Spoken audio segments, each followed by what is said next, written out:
Hello, welcome to class fifth.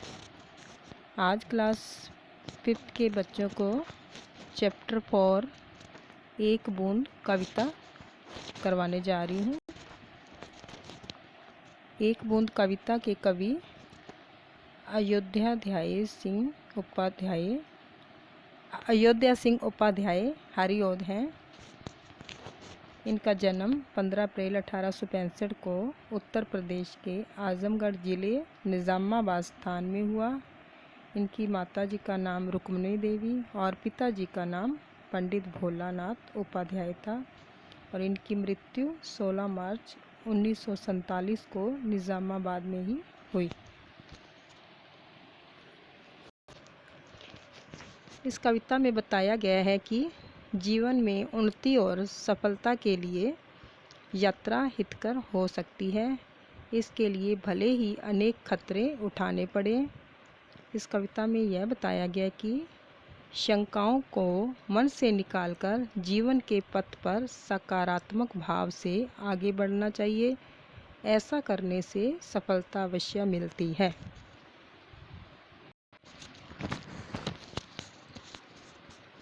ज्यों निकलकर बादलों की गोद से थी अभी एक बूंद कुछ आगे बढ़ी।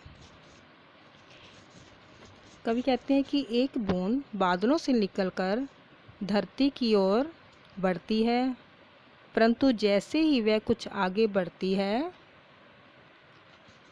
सोचने फिर यही मन में लगी, आह क्यों घर छोड़कर मैं यूं कड़ी।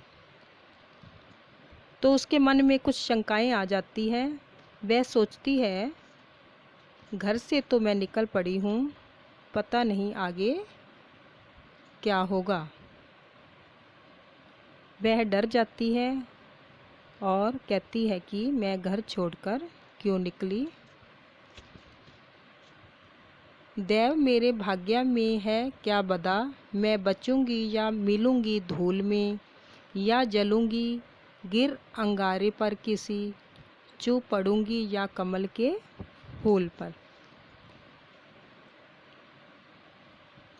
वह ईश्वर से पूछती है, हे ईश्वर, मेरे भाग्य में पता नहीं क्या लिखा है, मैं बचूंगी या मिट्टी में मिल जाऊंगी,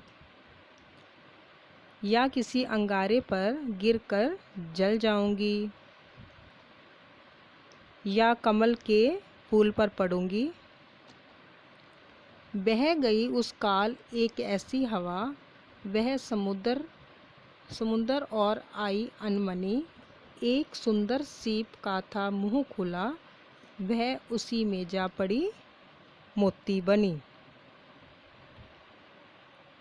तभी हवा का एक झोंका समुद्र की ओर से आता है और उसे समुद्र की ओर ले जाता है। वहाँ एक सुंदर सीप का मुंह खुला था, वह उसमें गिरकर मोती बन जाती है।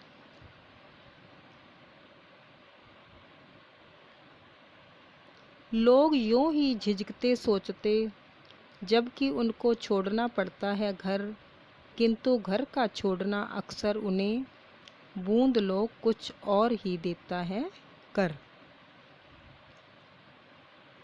कवि कह रहे हैं कि ठीक इसी प्रकार लोग जिंदगी में आगे बढ़ने में झिझकते हैं, घबराते हैं, किंतु साहस और अच्छी सोच के साथ जीवन में आगे बढ़ने में सफलता अवश्य मिलती है। जैसे एक साधारण बूंद सीप के मुंह में गिरकर बहुमूल्य मोती बन जाती है। बच्चे इसके शब्द अर्थ हैं, नियति, भाग्य, बदामिस होने या भाग्य में लिखा हुआ, बूंद लो, बूंद जैसा, कढ़ी, निकली, अनमनी, बिना मन के। इसके मौखिक क्वेश्चन है, इस कविता के कवि का क्या नाम है? इस कविता के कवि का नाम अयोध्या सिंह उपाध्याय है। बूंद कहाँ से निकली? बूंद बादलों की गोद से निकली। बूंद के मन की दशा कैसी थी? बूंद का मन स्थिर नहीं था, उसको पता नहीं था कि वह कहाँ गिरेगी। आगे इसके लिखित क्वेश्चन है। फर्स्ट, बूंद रास्ते में क्या क्या सोच रही थी? बूंद रास्ते में सोच रही थी कि मैं घर छोड़कर क्यों निकली, पता नहीं मेरे भाग्य में जीना है या मरना, मैं धूल में मिलूंगी या अंगारे पर गिरूंगी या किसी कमल के फूल में गिरूंगी। सेकंड क्वेश्चन, बूंद समुद्र की ओर किस प्रकार आई? हवा के एक झोंके से बूंद समुद्र की ओर आई। थर्ड, बूंद मोती कैसे बन गई? बूंद सीप में गिरकर मोती बन गई। फोर्थ क्वेश्चन, कवि ने इस कविता द्वारा क्या संदेश दिया है? कवि ने यह संदेश दिया है कि हमें अपने कर्तव्य पथ पर आगे बढ़ते रहना चाहिए, परिणाम की चिंता नहीं करनी चाहिए, परिणाम के विषय में सोचकर कार्य को बीच में नहीं छोड़ना चाहिए। Thank you.